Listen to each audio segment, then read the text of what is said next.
Dr. Rosina Bakari, welcome to Shrink Wrap Radio. Thank you. It's good to be here, David. I really appreciate you extending this opportunity for me to talk more about adult survivors of childhood sexual abuse and the book and the things that I'm doing to try and break the silence. This is a very, very important space for me to have, so I appreciate it greatly. Yeah, well, I'm really glad to be able to provide that space for you and to have a chance to kind of meet you and interact with you. And you mentioned your book. You've got a memoir that just came out this month, right? It's titled Too Yes, Much Love Is Not Enough. And it came out on the 12th, is that right? yes, just last week, yes. Okay, well, congratulations. That's got to be Thank a you. We red had a letter day. magnificent book launch here in Colorado Springs. It was wonderful. Oh, that's great. And the title of the book is Too Much Love Is Not Enough. That's kind of paradoxical sounding. What does that mean? How can you get too much love? Right. It is a paradox. And it's probably, for me, the most important paradox that I came to understand on my own healing journey. So, the idea, what the book is about, me living in 40 years of silence as an adult survivor of childhood sexual abuse. And the focus is really on all the attempts that I made to either at some point hide the silence, that didn't work, tried to speak, that didn't work, tried to hide the silence, that didn't work. So it seemed like nothing that I was doing was going to was getting me quite where I wanted to go. And that was because everything that I was doing, I was approaching it from a position of loving people. Like, how do I do this and still love the people that I want to receive love from? And Hmm. instead of doing it from a position of healing by any means necessary. So ultimately, the conclusion that I came to was that there was not enough love that I could give to heal what needed to be healed in me. So Uh-huh. the love that I was giving was really too much love. Of course, if it's too much love, it's not really love at all. It's something else that you're giving and calling love. Ultimately, that's the Yeah, reality. But no matter how much I tried to love my way through this process, all I was doing was really hurting myself further. So that too much love that I was giving, I had to come to terms with the fact that it was never going to be enough. It was not enough love. I could not love my way out of this. I had to yeah, actively heal. So, yeah. yeah. So would another way of saying that be that you were disempowering yourself? Exactly. Yeah, Right. In the name of love. And that's too yeah, much. No one should have to do that, right? yeah, right. So too much love is not enough. So Okay, interesting. And the subtitle is A Memoir of Silence of Childhood Abuse. Now, just this past week, I mean, this is so timely. Just this past week in the New Yorker magazine, there's an article uh, titled The Silence. And it's by I the see author that. is Junot Diaz. I'm not sure if I'm pronouncing his name correctly, but he was raped at 8 years of age. And he describes the lasting impact of that trauma, not just on his childhood, but his adulthood as well.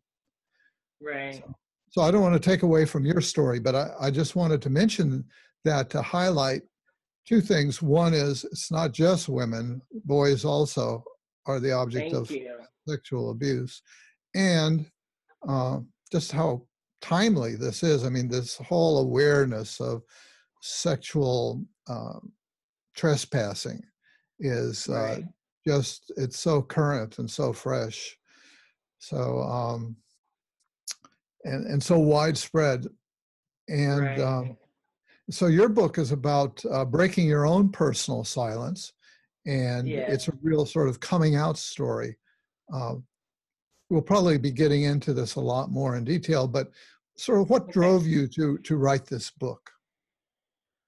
So in 2010, I started living openly as an incest survivor, and that's when I created Talking Trees, an empowerment organization for adult survivors of childhood sexual abuse. And 2007 is when I had this awakening, if you will, that I couldn't continue living the way that I was living in silence. that if I was not willing to recognize the trauma, no one else was going to. And that goes back to the too much love thing. And so I spent years trying to unravel all the lies I had been telling myself for 40 years and unwrapping what I thought was love. That's a lot to unwrap when you're over 40 years of age and Yes. you've lived all of your life trying to be part of this family and trying to do everything that society and culture tells you should do as a family member, right? Yeah. Especially Yeah. right. And so having to unwrap that, and you have to lay everything on the table, because once you give up family, or once you come to the realization that family is not what you want it to be, everything changes. Like all of your reality changes. At least that was my experience, and for many of the survivors that I spoke with and continue to speak with. So if family is a lie, then it's kind of like everything else can be a lie too, because so much of who we are comes from our experience with family, right? And We're so, talking about the family you grew up in. correct, yes, the Yeah. birth family, right, Yeah. right. Right. And keeping in mind that, like me, 80% of childhood sexual abuse is incest. So that was my case, and so it was Yeah. huge. So as I began to look for resources to help me unwrap all of that, there were very few resources available. So it was a slow process of finding people to talk to, finding people to listen, and a difficult, challenging process. In 2010, I decided to start Talking Trees because I had accumulated enough information that I felt like it was vital to share with other survivors. Because I realized there were 40 million at that time. 40 million. Why Talking Tree? Mhm. It Talking was Tree. it was a poem. So I said in 2007, I made a determination I wasn't going to live like that anymore. I'm trying to gather these resources. So I'm trying to gather outside resources for information, and I'm also trying to grapple with what's happening inside. So I started using poetry to do that. And I had been writing poetry before that, but I had never written anything about the sexual abuse. And so I started using poetry to explore what was happening. It was really difficult for me to write about the sexual abuse. Like I still couldn't do it. So I would write a lot of metaphors about the abuse instead of writing about the abuse. And so one of the metaphors that I wrote was about how men go through the forest and ruin all these trees because they don't pay attention to them. And they never know even the damage that they make because they just do what they do in the forest and leave and never see the damage that they do to the growth of the trees. So I wrote this poem called Talking Trees. So after that, everything that I did just became a part of Talking Trees, Talking Trees, Talking Trees. I wrote eventually the poem turned into a play. The play turned into an organization. So, You are a very dynamic woman, and you're spinning up projects so fast. I don't know how you keep up with yourself. it's hard sometimes. Yeah. Now you are a poet, and that's one of the things that I wanted to highlight. And I asked you if you'd be willing to recite a poem here. This might be a good place to do it, since you just mentioned Thank poet. you. Thank you very much. So I'll give you some. So this poem came after Talking Trees, the Talking Trees poem. But again, you'll get a sense of what I mean when I say like trying to find these metaphors and ways to address the abuse without actually going into that scary, dark place to address the abuse. So, and what I felt like I was missing at the time. So bear with Yeah. me. It'll take And you let me know ahead of time. You said, because I had written to you and said, hey, because I knew that you were a poet, and I also found you on YouTube, and okay. you're reciting poetry there, and really powerfully. And so you wrote back to me and said, well, I'd love to do a poem, but the one I have in mind is 7 minutes long. And at first, we were both concerned, well, is that too long? Well, at first I thought maybe that's too long, but I don't think it's too long. People are going to watch this, hopefully, and listen to this show.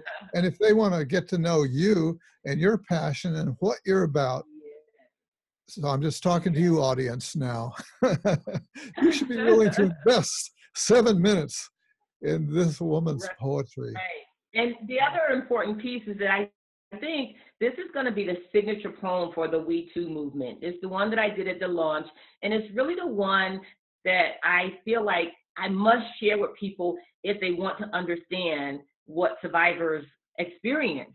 So if Yeah. you want the book, so you can read the book in 279 pages, or you can listen to a 7-minute poem and they deliver the exact same message.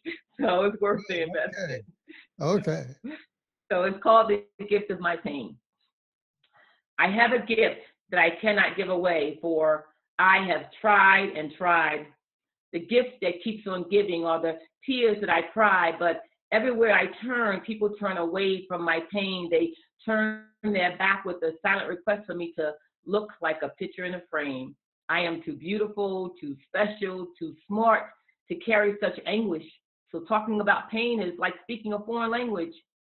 Some cultures give you 48 hours to bury the dead, but the pain I carried got buried in my head because there was no proper mourning for the child that died. So I carried her around inside of me like she was still alive. Now she seemed to be invisible to everyone else, so I created voices in my head to talk to her. I thought they would help me protect her. Instead, they too rejected her. So as I got tired of carrying all of the dead weight around, along with the voices in my head and all of their sounds, I reached out to you and you and you. But you told me to forget about her too. Songs tell me to smile. Even though I hurt, just smile. Friends tell me to be strong because just one of my tears is big enough to drown a relationship. And family thinks that my pain is just a figment of my imagination. I am too beautiful, too special, too smart. So those voices in my head keep fighting and healing never starts. Meanwhile, the ones who murdered my childhood walk around free while I spend 40 years trying to resuscitate me. How do you revive a heart that's gone cold? How do you save the life of a 7-year-old trapped inside of the body of a grown lady with a brilliant mind, but who cries like a baby? Now, there were occasional pauses in the pain and new signs of life, like when I became a mother and when I became a wife. For a while, the hurt didn't run so deep. The voices in my head finally went to sleep because the pain became numb from mothering tasks, because even the voices in my head could not keep up with all the questions that my children asked. So finally, I get to live through a childhood, yes, vicariously mine. My inner child got along with my real life children just fine. She was so happy she could finally play and feel safely alive. It's like the little girl inside of me never died. But real life children grow up and move away. While my traumatized child, she didn't age a day. She, in her pain, sits invisibly still, slowly but surely losing her will to reach out, to go on, to invite others in while hoping someone would see beyond the grown-up grin. But I am too beautiful, too special, too smart. The world needs me to play my part, show the reward for living with perfection. Success doesn't come with heartfelt compassion. So today I offer you a gift, the gift that usually gets dismissed, like Monday's junk mail, that gets thrown into a pile of recycled paper until trash day, when the city becomes responsible for taking it away. Now, before you tell me it's going to be all right, can you hear what I have to tell? Can you honor the fact that the pain inside of me runs as deep as a well?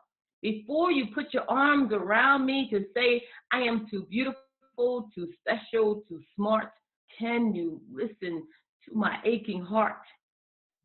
And before you wipe the tear from my eye, will you acknowledge that I am hurting? And for one moment in time, will you please just help me carry my burden? Because there is nothing spiritual about being so strong that your strength covers up your perpetrator's wrong. And there is nothing godly about holding back a tear. Courage has nothing to do with hiding fear. And if you think that pain makes you stronger, you need to listen just a little bit longer to what I have to tell you about what I've been through. Please don't dismiss me like the others do. See, I still mourn for the childhood that I never had, and thoughts that I am unlovable still makes me sad. And I have yet to silence those voices that argue amongst themselves so loudly in my head that I feel so insecure and sometimes wish that I were dead. Pain does not build you up. It brings you down. It is only in the sharing of pain where healing can be found.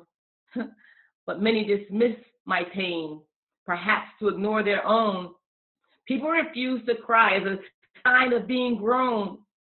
So I've come to realize that my pain isn't just about me. It was meant to be shared to set others free. Sharing my pain is a gift to you. Please don't dismiss me like the others do. If you create space for my pain, you can share yours too. That is what healers of the new world will do. Stop chasing eternal salvation and create your own internal salvation. Let's ignore those who confront us not to cry. We shouldn't have to forget about our pain. We shouldn't even try. I may not even understand your pain, but I will give you space to explore it. Bring me your tears and tell me you hurt, and I promise I will not ignore it. Because if you could follow the tracks of my tears, you would be glad that I'm finally here. Enfold me in your arms and tell me you care. Promise to listen and say you will hear. Because what I so desperately want to convey to you is a survivor's pain inside, because you may be the next person in whom a survivor confides. Thank you, David. Wow. Thank you. That is such a gift. And as you say, it really puts the story out there in such a feelingful way that people have to respond. So what a tribute. And I'm also amazed that you can remember it all. That would be a major thing for me. So let's drill down on the story a little bit. You were abused by an older brother, is that right? Yes, at age 7. At my 18th brother. Yeah. And how long did that go on? Just once. That was just once. And as discussed in the book, I don't have much memory of that. And so that was a first issue in terms of healing, which it is for lots of adults. When I started healing and doing all this research, it was interesting because I felt I was at a crisis in my life, again, where I felt so alone and so misunderstood. And when I started doing the research, it was interesting because I was carrying around all this shame and isolation because I felt like I was the only one. And then when I realized, based on the research that I was reading and the understanding that I was getting, I was so stereotypical, right? For once, I felt normal in this realm of abnormality. So I was very normal in terms of the age in which the first incidents of sexual abuse occurred, the fact that I had 3 violators, which I then realized was the average number of violators. But no one knows that when you're living in silence, which is one of the reasons it's so important to break the silence. Because if you're not talking and exploring these issues, you feel so alone and like such an idiot and so full of shame, because all you are left with is a narrative of the violator. Yeah. Now you said that your brother violated you once, but that there were three violators. Who are the other violators, and when did those happen? At age in high school with a cousin that I was living with, and then again at age 18 with my brother-in-law. And that's the problem when you don't address one thing. One of the counterintuitive things that, again, requires us breaking the silence in order to understand all these constructs is that it seems like if something horrible happens to you, then our instinct or says, oh, well, then we learn how to avoid that pothole, right? That doesn't happen with adult survivors of childhood sexual abuse.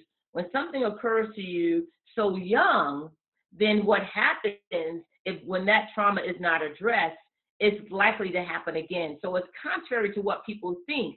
But again, if this is information that adult survivors don't have, all you're left is the narratives that you keep hearing outside of yourself. So adults who have been violated during childhood are 4 times more likely to be violated in adulthood when issues are not addressed.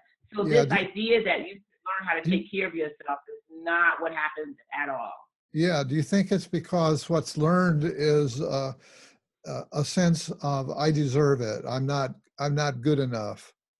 Exactly. Or you just don't know how. You just don't know how to protect yourself. You don't Yeah. learn. There are things that you have to learn in childhood in order to be the best functioning adult that you can be. And learning how to find your voice and speak for yourself and create and set boundaries is really important.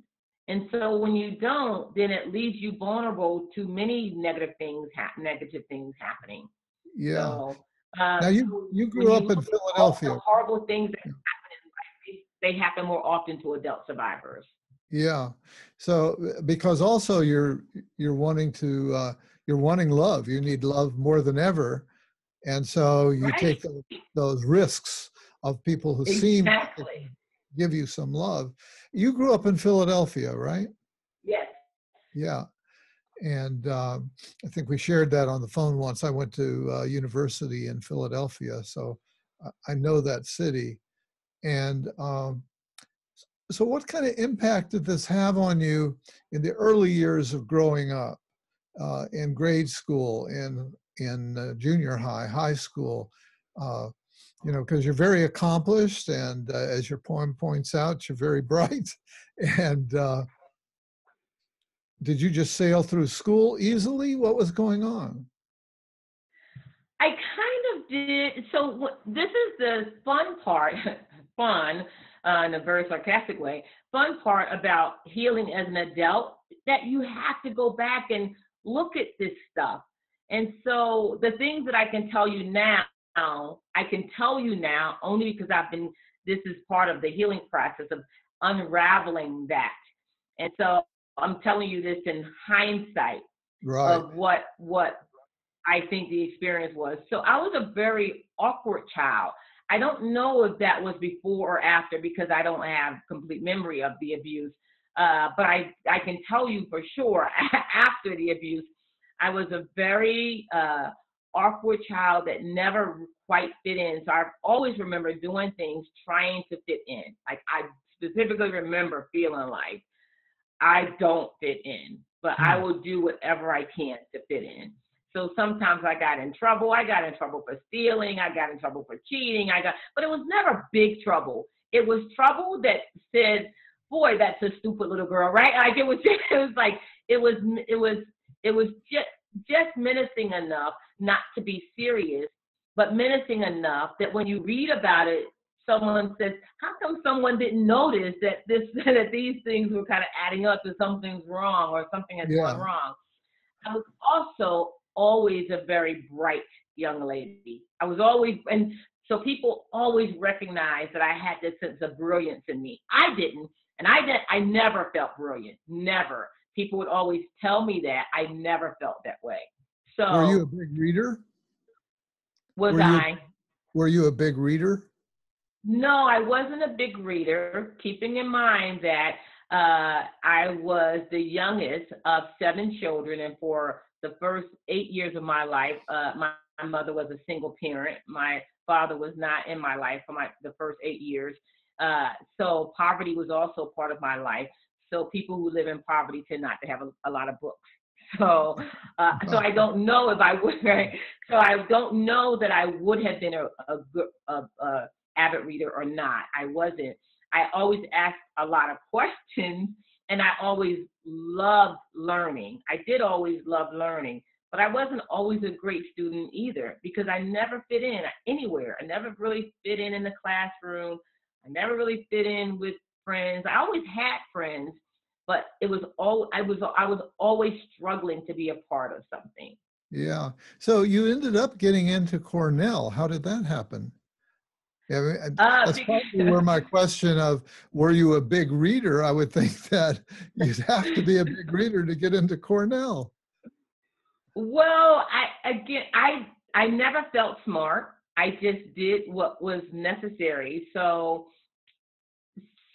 was, again, these are things, characteristics that people saw in me. So I was involved in a lot of activities. I had good grades, but that wasn't difficult to do.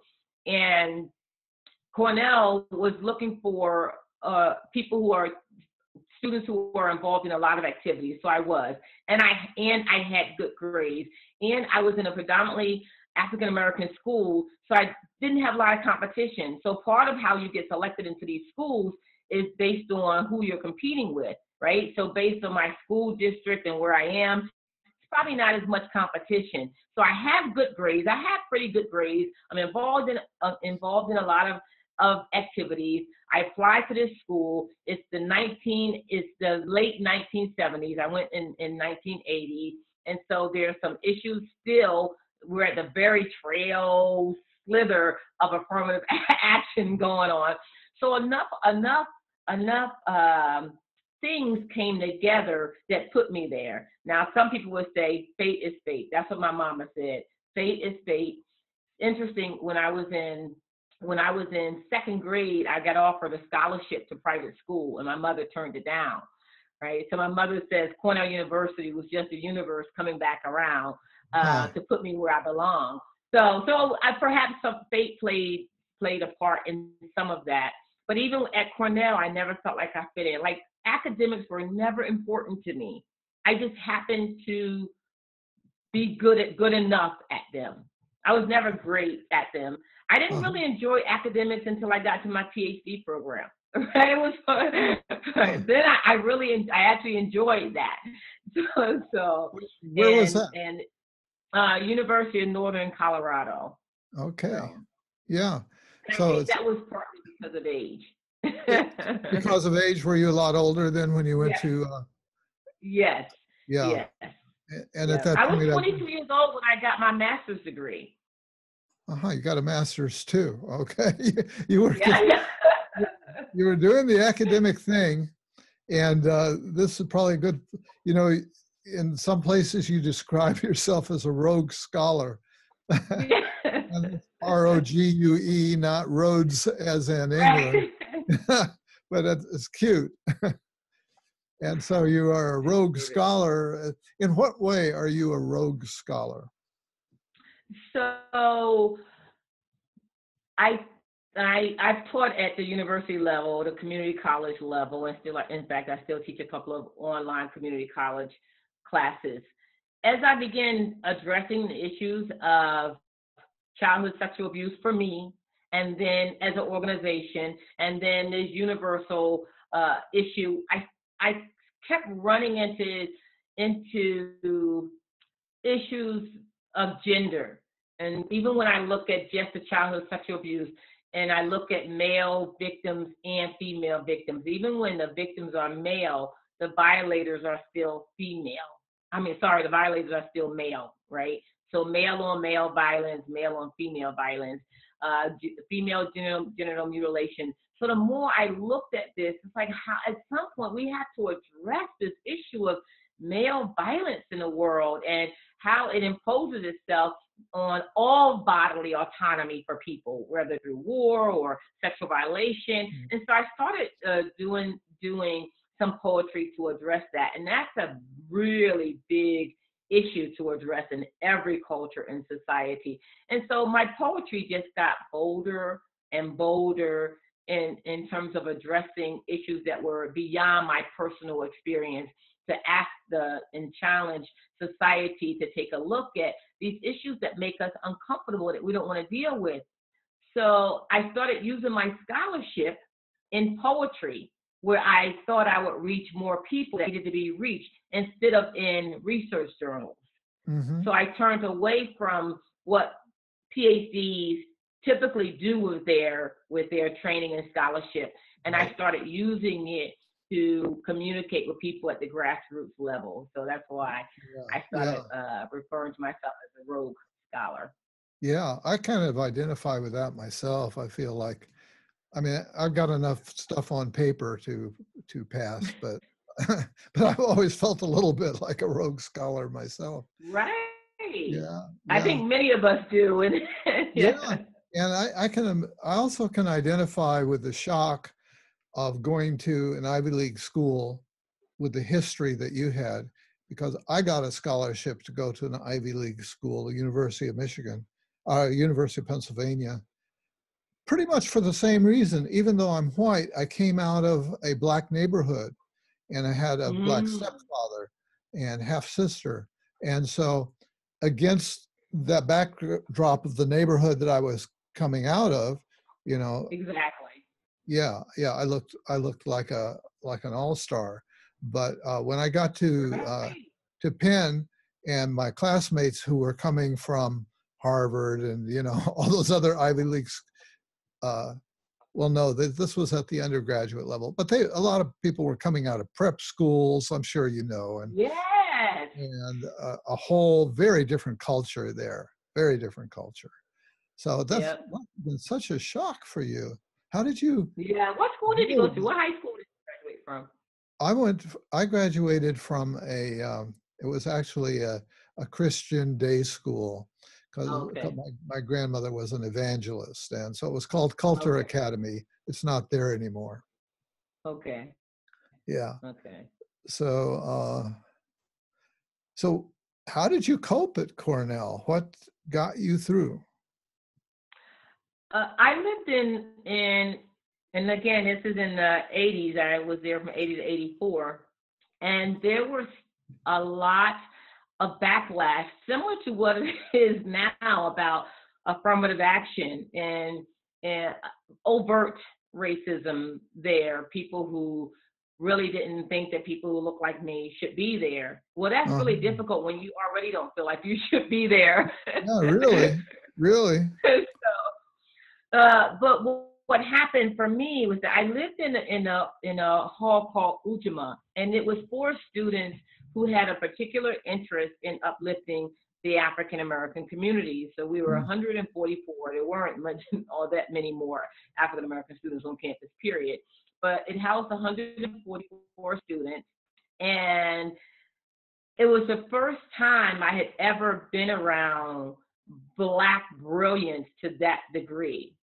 mm, And that was incredible for me because even though I felt like I didn't belong there, I saw people who looked like me that for sure belonged there. And wow. these were people who reflected for me what my potential was on a daily basis. I lived with them, I ate with them, I played with them, I studied with them. They were brilliant. I mean, Mhm. brilliant. Like not like I'd never been in a group of people who looked like me, who Yeah. had all those all this academic interest and wanted to be doctors and lawyers and architects, and they were just doing it. Wow, that And must have opened up your I wanted to be horizon. part of Yeah. Yeah, that it. must have I opened. would do anything to be part of a group, even study, right? Yeah. Yeah, that sure underscores the value of that kind of program and the value of Black colleges, and how, Yes, how they support talent and intellectual development. Yeah. yes, And, yes. it's, I definitely wanted what they had. yeah, yeah, wonderful. Now, do I recall correctly that in some ways this journey of healing started for you through in one of the classes that you took at Cornell, that you were triggered? Is that right? Or am I Yes, making that up? I wasn't triggered in class. I was challenged. I was challenged to be a student in class. Oh well, sorry, that's not true. There's two things that happened at Cornell. One was academic in terms of Dr. Carolyn Whitlow teaching me how to write. but you're speaking specifically about the psychology class. So Uh, we're on the yeah. same page now. Yes. So that was the first real acknowledgement for me, was being in a psychology class, having had these images and fear of my brother growing up. I was feared my brother, but I could not articulate to you why or what had happened. And so, as many survivors will tell you, it feels like a nightmare that you carry around inside of you when you don't have the memories. So how do you articulate something that you don't have the memory for, and you're a child? It's almost impossible to articulate it. So you place it somewhere that doesn't interfere with your daily living, is what human beings do to Yeah. survive. And sitting in psychology class, going and listening to a human sexuality lecture where they're talking about reproduction and bodily fluids and that sort of stuff, and there in the middle of this lecture, it occurred to me what had happened, that rape had occurred. And I just cannot even begin to tell you the devastation when you put those pieces together. It Mhm. was just a horrible experience. And now here you are, like, what do you do with it? And for me, I never knew what to do with it. So the solution for me was always to find a deeper place to stuff it. That was always my So solution. you didn't go to the counseling center. Um, did you No one ever? talked about those things in the 80s. No one talked about that. Mhm. No one talked about it. Huh. I don't remember the 80s well enough to know.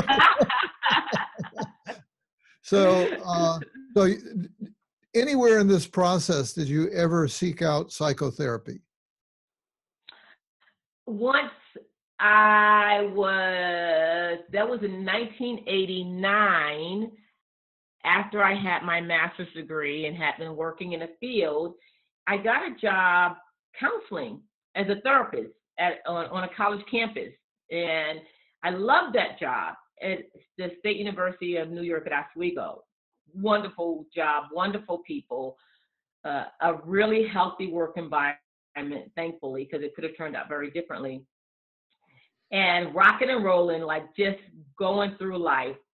This was my first real job, making real money, independent. Everything's going great. Somehow I end up with 3 clients who had been sexually abused. This is still the 80s. No one's still talking about it. And I was doing very well with those clients. And again, something happened. Somehow it broke through my deep denial, and I started really going into trauma mode again, having severe flashbacks, PTSD flashbacks, in a way I had never had. Like even at Cornell, when this realization came to me, it was a fear of knowing, but I didn't have flashbacks. I didn't have those PTSD flashbacks. I had the guilt and the shame and all some other stuff, but not the flashbacks.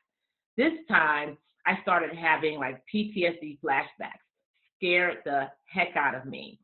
Like I could see things and smell things and Mhm. paranoid, and it was just a hard. And I couldn't hide it. My normal defenses were all used up. I couldn't hide it, and especially when I'm seeing 3 clients a week who are dealing with this issue. And I knew that one client was an older person, and when I disclosed to her in our session that I too had been sexually abused, I knew the wall had come down, because that was not something that I was willing to do, much less willing to do in a therapy session. So I did it in a name of empathy, but really I knew for me what it meant was that my walls were coming down. Yeah, And yeah. Did so you seek eventually I had did to just, you did you seek out any therapy as a result of that for yourself? I had to tell my coworkers, because I was not holding up very well. And finally they insisted, my supervisor insisted that I seek therapy. And so they took those 3 clients away from me, and I started therapy for a little bit. So And was that helpful at all or not? It was helpful. Clearly, it was helpful. I have a lot of issues with therapy. I think we do a lot of things wrong. So I'm not a big fan of therapy, of automatically saying go to therapy, because I think there's a lot of things that need to change. So, yes, it was. And again, people still aren't talking about it in the 80s, and we haven't yet come to trauma training and that sort of stuff. The therapist was great. She did all the things that I would do as a therapist. The one thing that she didn't address for me, because I'm so clever at denial, like I am like, denial and me are really friends. Like I really believe deeply that denial is my friend. Like I really deeply believe this, that the deeper I can bury this, like this denial is my survival technique. So, Okay. so I disclosed what I had to disclose because it was just bubbling up. I couldn't. But what I could never come to terms with was my own feelings of guilt and shame. And I didn't know how to articulate that to anyone. So what happened was she did all the right things. One of the things that I talk about in the book was a very popular technique of using a bat to get out aggression and cry. I did a ton of crying. Some hitting the bat. It represents the violators and all this stuff. It's great. And even as I'm hitting the bag with the bat, I am realizing that what I really need to address is my own shame, that the person I really hate is myself. So Mm, while she's asking me to target this as the violator, yeah. then all the shame, guilt, and hate that I have is directed inward. So this Yeah. hitting the back, it does something, but it does not even begin to touch the guilt and shame and Right. self-hate that I was Right. carrying. Right. What did eventually get you to touch that? Was that the poetry or something else? It was realizing that no one else was going to address it, that it was going to get deeper. Like I saw it getting deeper based on how I was interacting with family members who knew. Like, but at some point, so in 1989, when I was working with a therapist, she and I agreed that I should have some confrontation with some of the family members. So I confronted, so I did that. It didn't turn out terrible, but it didn't turn out well.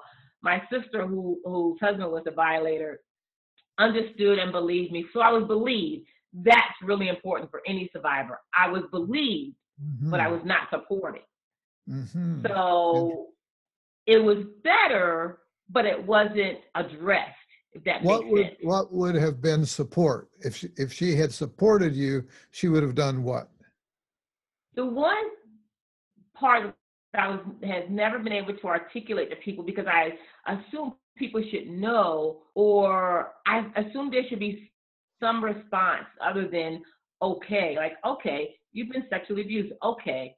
What I always wanted was to never look a violator of mine in the face again. That seems so basic to me, that if I say to somebody, this person hurt me, that the very first thing someone should do is not put me in a room with that person. Like that just seemed Yeah. Right. so, that Right. like that was all I wanted. Yeah. But it was very clear to me that if I were to be part of this family, that I would forever have to subject myself to being in a room with people who violated me. And I cannot express to anyone how deeply that hurts a survivor. I Yeah. cannot. Every time you are in the room with someone who violated you, and people there know the amount of freedom that gives to Mm, that violator yeah. is So it wasn't just incredible. you. It wasn't just you in denial, but there was this collective denial, right? Right, right. Uh-huh. So we just all participated for the next 20 years in this collective denial. And I just couldn't take it anymore. I just couldn't take it anymore. Now, So, somehow, from all of that, you're now married, right? You have a husband, you have a child, and grown up children. People say that I have children, I have adults. you Yes, have I have adults. a 20. I have adults. Yeah, I have I have, a 25-year-old and a 26-year-old. okay, we're going to have to do a big jump forward here. How do we get from all that we've been talking about to this place where you're able to have a relationship with a man, sexual relationship with a man, obviously, and there must have been trust issues. There must have been a lot to work through. Not when you live in denial. You don't get to work through those things. I Oh, teach. so you were still in denial going into this marriage now? Yes. So it's You brought so your good friend denial with you. I bring my good friend denial everywhere with me because Oh, people are so happy to participate. One of the things that I realized is that this world is so dysfunctional that it's not hard to look normal. Like uh, okay. the society is so Yeah, dysfunctional that you can easily fool everybody and look normal, right? wow. Yeah. So I have a lot of resources that help me to do that. And I thought that would be enough. Hmm. When people ask me, did you ever see yourself writing a book or did you ever see yourself being an advocate? I said, absolutely not. I was pretty sure that I would carry these secrets to my grave. I was pretty committed to that. But the Yeah. universe said otherwise. At, at one place, you described yourself as a trophy wife. Tell, Yes. tell us about that. How are you a trophy wife?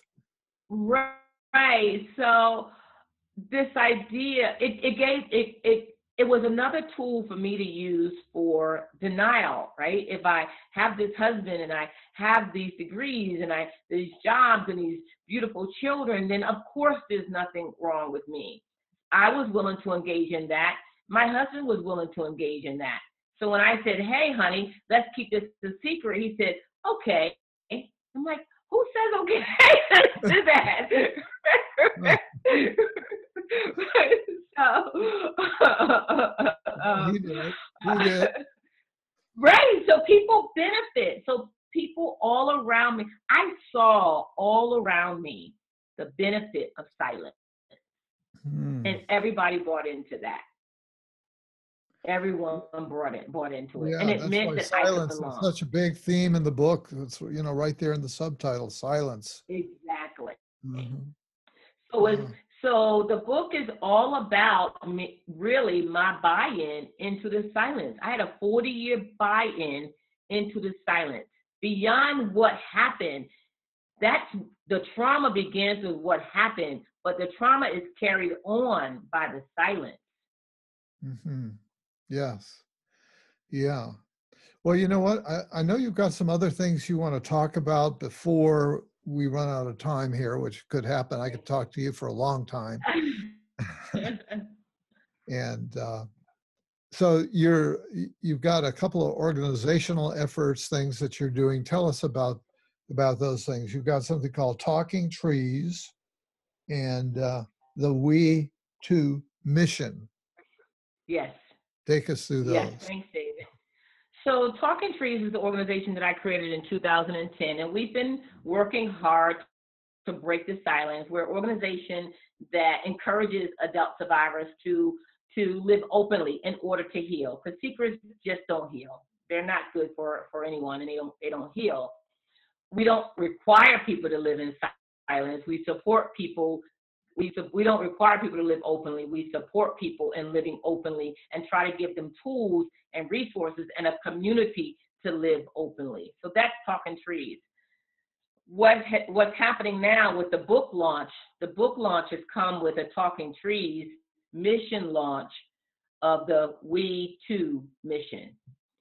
Because the book is about my commitment to silence and the destruction that silence can cause and manifest itself in suicide ideation, depression, lots of physical problems that people don't see, from my asthma to my arthritis to my pinhole in the heart, all this stuff that people don't see. Silence is a destructive force in people's lives. So the We Too mission is calling for people to commit to being listeners for adult survivors. So that's why it's the We Too, the number two, because we need every survivor, one survivor, needs at least one listener. 1 + 1 = the number 2. So that's why it's the We Too mission, with the understanding that we can't keep expecting survivors to speak up. We can't keep challenging survivors to find their voice if there's no listeners on the other end. So it doesn't matter who's listening unless people are speaking. What really matters is who's. It doesn't matter who's speaking unless people are listening. So what matters is that we have listeners. We've had millions of people over the last 6 months, millions, speak up. But where are the millions of listeners? We need people to openly identify themselves as listeners in whatever way that they can. So we need people asking questions at their jobs and employers, like, do we have any protocol for if people disclose, depending on what kind of agency it is?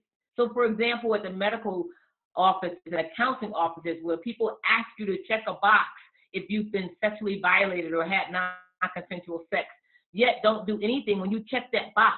That's not okay. That's not being a listener. Every place that asks that question should have a protocol that everyone knows what's supposed to happen if a client discloses.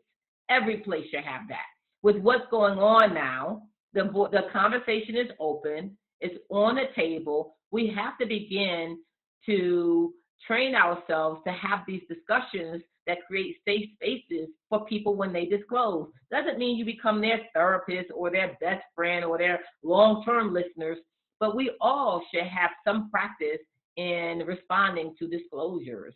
So that's what the We Too mission is trying to forge. Information about how to respond to adult survivors as they are looking for spaces to disclose, safe spaces to disclose. Okay. Well, I wonder if there's any last points that you'd like to make before we wrap things up here. That disclosures are not happening, are not going to stop happening anytime soon. So again, from a personal level and from a business level, wherever you have influence, don't be afraid to raise these issues before the disclosures happen, so that people don't have to always operate out of crisis mode. People need listeners, and there's plenty of information out there now on how people can become better listeners. And TalkingTreesSurvivors.com will certainly be constantly posting additional information about how people can support survivors of childhood trauma, as well as other survivors in general. Again, because denial is not a safe space, and silence is not a quiet space. So we need the support of people. And also asking people to, if you don't mind, buy the book, Too Much Love Is Not Enough. The ask that we have for the book, because it's the We Too mission, if you want to support the mission by buying the book, we ask people to buy 2 books, one for you and one to give away, so that we know a dialogue is happening. The book is not just about the life of Rosina Bakari.